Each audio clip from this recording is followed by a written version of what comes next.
Welcome to Tifa Letters, the summer edition by the Filipino American Woman Project. I'm your host, Jen Amos, here to read aloud letters inspired by real conversations with you. It all begins with one line. If I could say one thing. Because sometimes one thing is all we need to take up a little more space. Let's get started.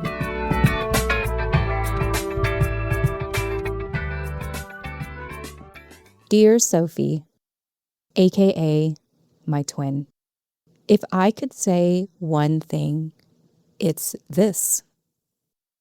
I miss you, but not really. See, the truth is, we're not really twins, but everyone else thought we were. Close in age, and we looked a lot alike, especially growing up. But what most people didn't know is that Mom still treated me like the eldest daughter. Also, meaning that I was the third parent in the household, which meant taking care of you. And to be honest, I didn't mind at all because I loved you. I loved you so much.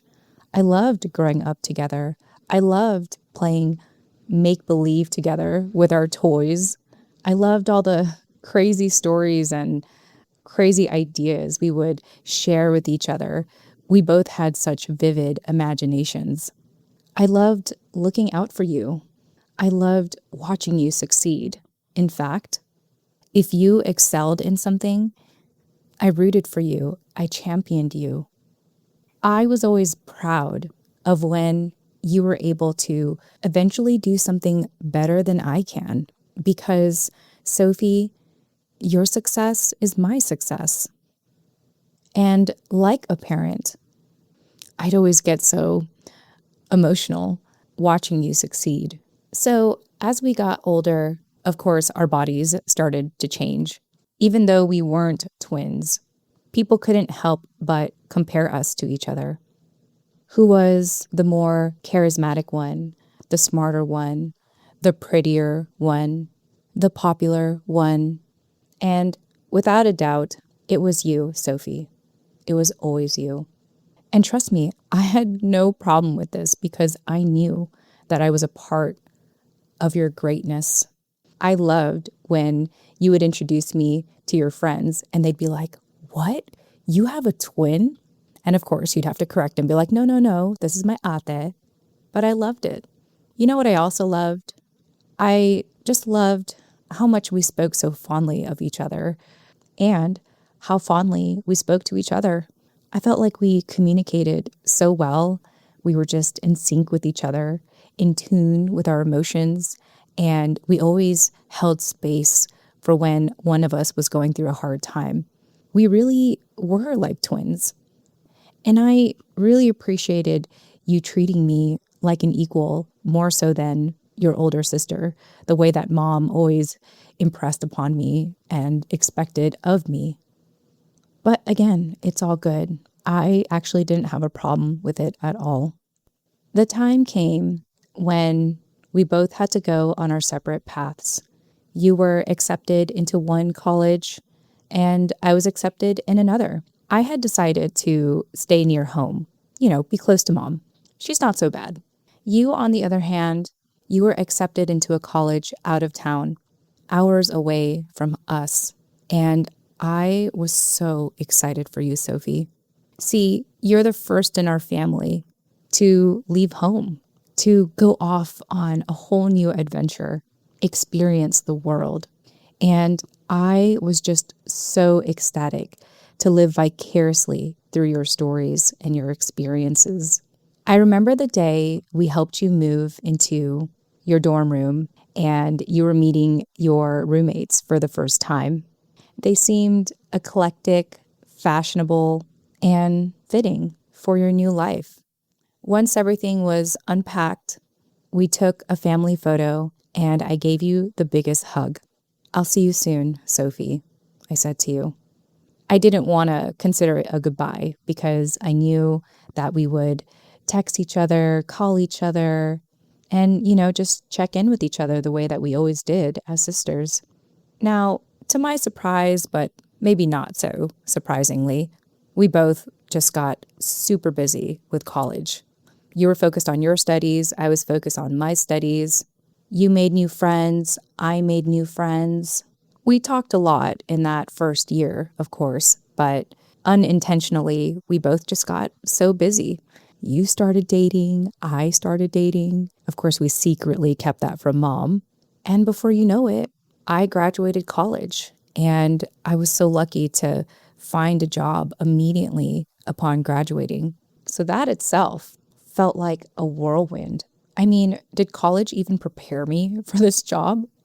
Regardless, I was busy, and you were still in college, wrapping up your last 2 years. And then as I just started to feel like I found a normal at my job, you graduated college, and the first thing you did was travel the world. I mean, here you are again, just making leaps and bounds and doing things our family has never done. I mean, of course, we immigrated here, but to choose to travel, I mean, wow, what a concept. And, we'd casually stay in touch, texting here and there, checking up on each other's socials. And yes, you would come back home and visit, and that would be our opportunity to just word vomit on each other and just really get each other up to date with our lives. But, in hindsight, every time you did come back, it was just magical enough before you left again to live your amazing life. I enjoy my life. I'd like to think that I have modest dreams. I enjoy my job. I enjoy my coworkers. I enjoy mom. And she loves my fiance. Even though we didn't have plans to move in together just yet, mom was already talking about organizing our housewarming for us, getting our priest to bless the home, and a huge potluck to follow after. It's like, mom, like, hold on, we need to get married first before we get a house together. So hold on. But I love that she was excited for me. And eventually that day came. I moved out and I moved in with my now husband. And gosh, how has a decade gone by since you and I were living together, Sofie? Thankfully, you took a break from your travels to come to my housewarming. And you surprised me with some news. You said, hey, I'm moving back home. I'm going to live with mom again. And I thought, wow, that's a change for you. And she took the words out of my mouth. Mom needs at least one of us. I chuckled. Yeah, you're right. So as I left mom's, you moved back in. And I just thought this was so exciting because, wow, my sister's back home. Again, it's been a decade. And again, it's not like we didn't stay in touch, but now she's back home and we can get to know each other again in a way that we were when we were kids. In my mind, I was just excited to spend time with you again, to bond with you again. And, hopefully this time, no one calling us twins because we both look completely different now. But I was just so excited of the thought of catching up with our childhood friends and watching everyone's excitement to listen to you and your travels and the things you've seen and the things you've experienced and the people you've met. I was here for all of it. And to my luck, you were more than happy to help mom around the house. You were more than happy to take on the responsibilities that I had. And I just thought, great. I love mom, but, less work for me. And I love the idea of my sister kind of playing the big sister role now. Now, this next part is really hard for me to say, Sofie, because I don't know what happened. When you moved back home, you were asking me all these questions about mom and the responsibilities I held. And of course, I was more than happy to tell you, but I don't know why you had to be so, I don't know, pushy about it, upset about it. It even sounded like you were disappointed in how I helped mom. I don't know where this came from, but you were under this impression that mom was like a wounded bird and she's been neglected and you needed to care for her. And indirectly, you were implying that it was my fault for the state that she's in. And I thought, what are you talking about? Mom is great. She is thriving. But you didn't see her that way. There was this drive and passion in you to care for mom, but also a hint of anger. And you were short with me, Sofie, asking me very direct questions about mom's well being. And although it bothered me, I gave you the benefit of the doubt. I responded the way that I always did, lovingly, compassionately, patiently. And it just seemed like you were in such a different headspace, like you were on a mission to make up for lost times. And that mom needed saving. As time went on, we would come over to mom's, my husband and I, and we'd have dinner with her and you, of course.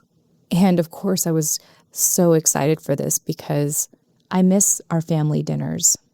I miss sharing how our day went and the things that we did, the things we accomplished, the things we feel good about. But this dinner, the first dinner, I did not realize we were going to talk about politics. I mean, I've seen your socials throughout the year, Sofie, and I've seen the marches you've been a part of, and I've seen you express your political views. I don't know, I just didn't think you'd bring it home.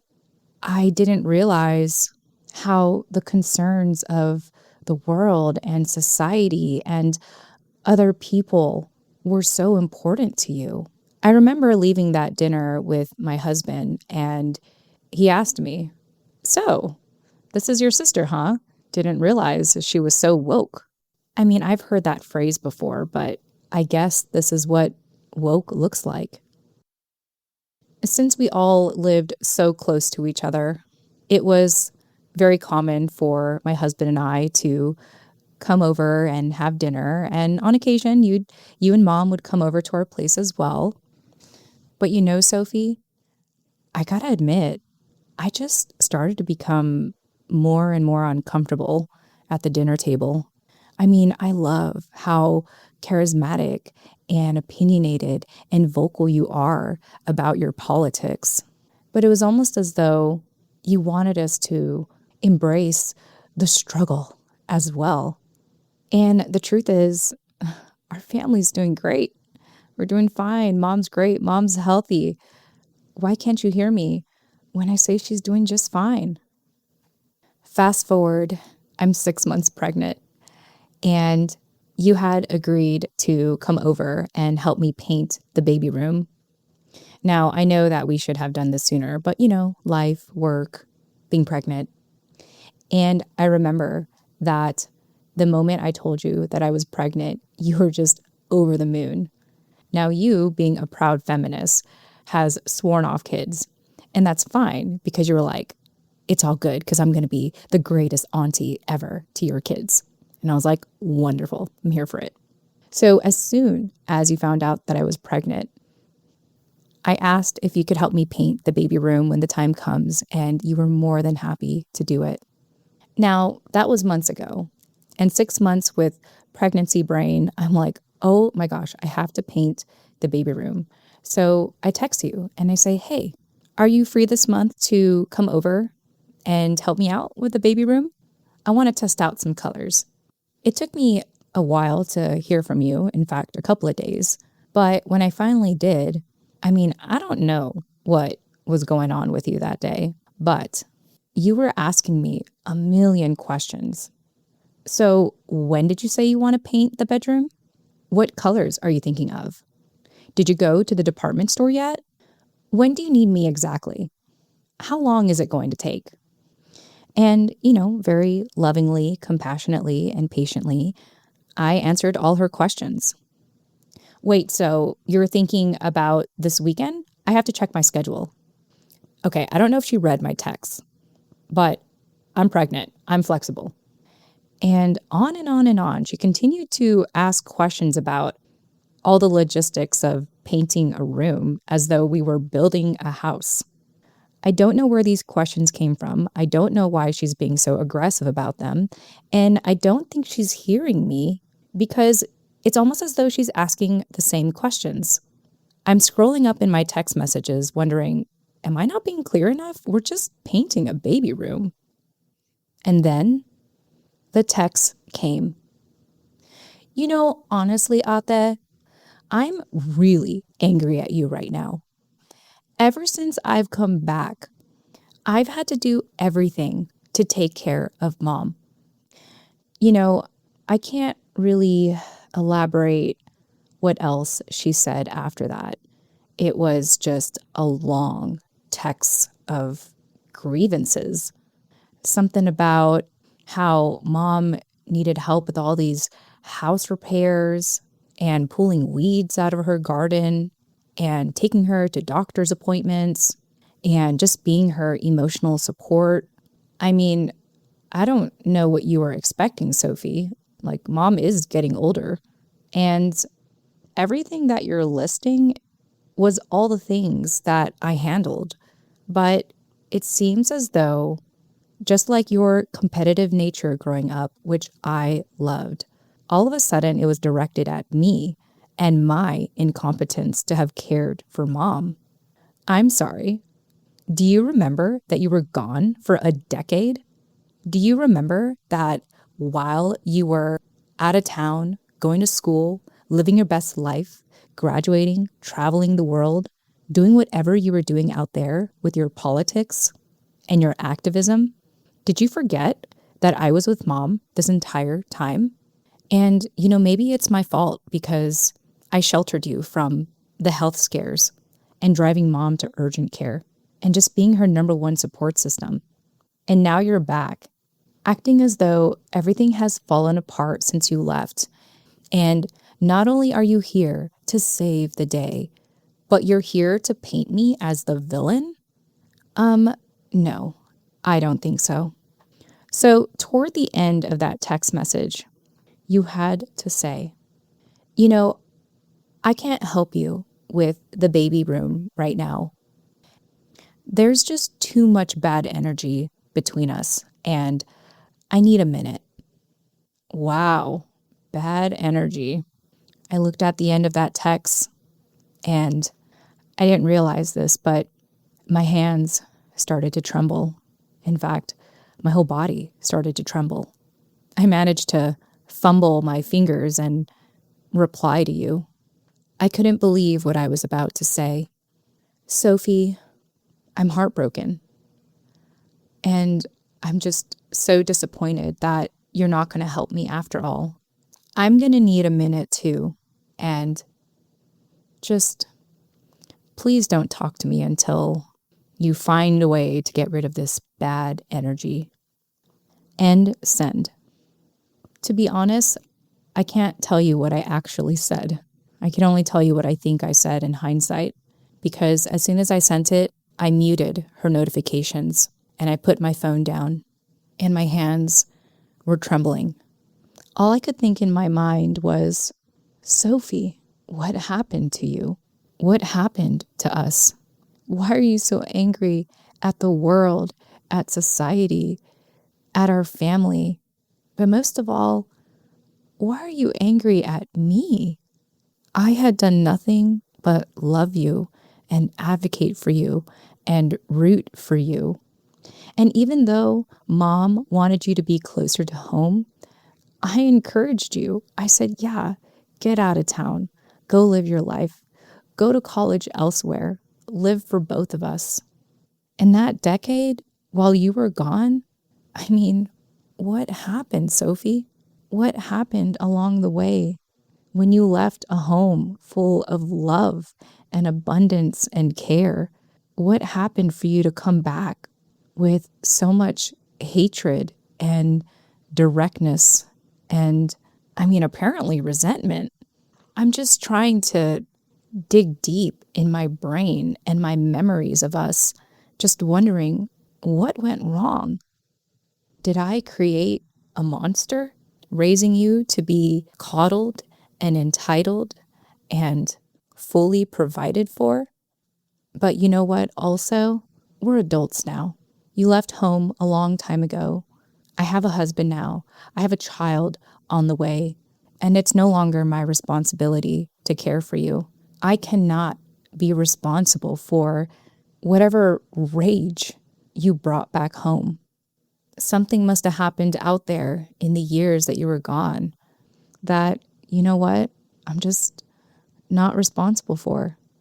You are your own human being, and I am my own as well. It's been years now. It's crazy when you give birth. It's like you bring a child into the world and then 5 years goes by just like that. And it's just so crazy. I am dropping off my kid to kindergarten. My husband and I had moved to a different neighborhood. He happened to get a better job, and I was in support of it. I never left home. So what's a change of pace going to do for us? Throughout the years, I had noticed that you text me, but I continued to leave your messages on mute. And I think in time you got the picture. Yet every now and then, of course, I think of you. I think of you because we were known as the twins. We spent so much of our childhood together. And, with Filipino families, family is family is family. So yeah, I can't help but think about you every now and then and wonder if you're okay. I hope that whatever anger you were carrying at that time, I hope you were able to work through it. And if you still carry it, well, I hope it's serving you. I hope you're getting everything you wanted in life because you deserved everything. And I did everything in my power to do that, at least until you left home. You have to understand that I can't go back. There's really no part of me that wants to see how you're doing because I have my own life to live now. I have an amazing husband, an amazing child, an amazing job. I just have an amazing life. And somehow, I guess there's a part of me that feels like you're going to take that away from me. But, that's not entirely true. I think what I'm really trying to say, Sofie, is that if there's one thing I could say right now, it's this. I know we can't go back, and at this point, it just seems like what we had is too far gone. But I hope that I'm doing great. I'm really happy today. I'm really happy with my family. And wherever you're at in life, I hope you're happy too. I really mean it, Sofie. I'll always be rooting for you, no matter what, even from a distance. Love, your ate, aka your twin.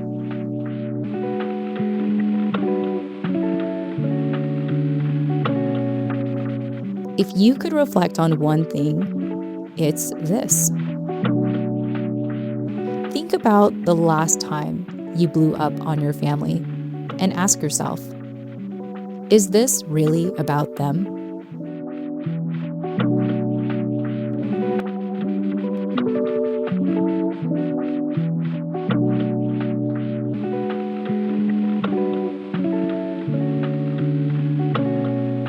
Want to respond?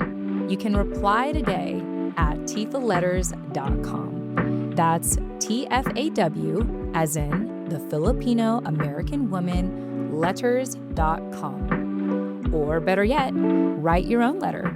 Submissions are now open. You can include your name or stay completely anonymous. So, if you could say one thing, what would it be? Subscribe for free today at tfaletters.com and follow the steps in the welcome email to submit your letter. I hope to read yours in the next season. Until the next letter, bye for now.